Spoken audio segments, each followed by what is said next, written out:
Now, let's get to this. Now, yes, there is a lot of negative news to cover. There's a lot of things to get pissed off about. We will do so again tonight. Our location does not matter. Our focus remains absolutely laser-like. But we must take the victories when they come. We must enjoy the moments where we get the right result. And it took too long. It's been too painful. But the border has come down between Victoria and New South Wales. We did shows from Albury and we told you that even though the people in Wodonga had passes to be able to go into New South Wales, they still needed the passes to be able to go into New South Wales, which meant for weeks and weeks and weeks and weeks, I think the best part of 19 weeks, there was a border there that meant there was a 40-minute traffic delay in a place where barely the traffic slows down. Well, thankfully, at midnight last night, these were the scenes as the Great Wall came down.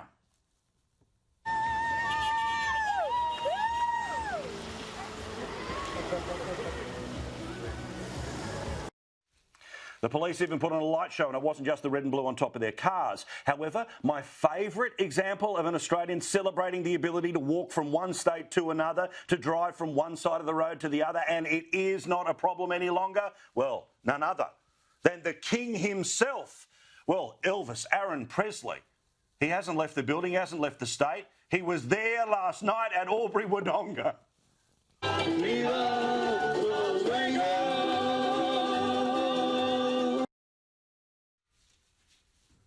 Okay. I think he had a bit of Rudy Giuliani hair dye going on. Again, as well, the first flights, and I was at the airport today when the first flights were coming in from Melbourne to Sydney, and it was firstly amazing to see the airport starting to pick up and get a little bit busier again, but also family members had been reunited.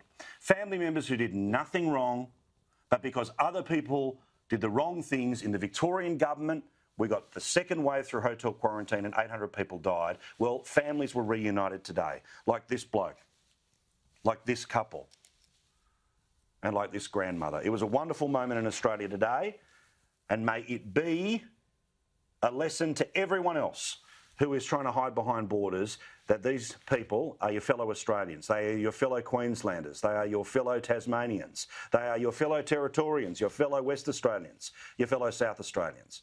These people need to be able to be reunited and reunited in a country that is on top of this virus.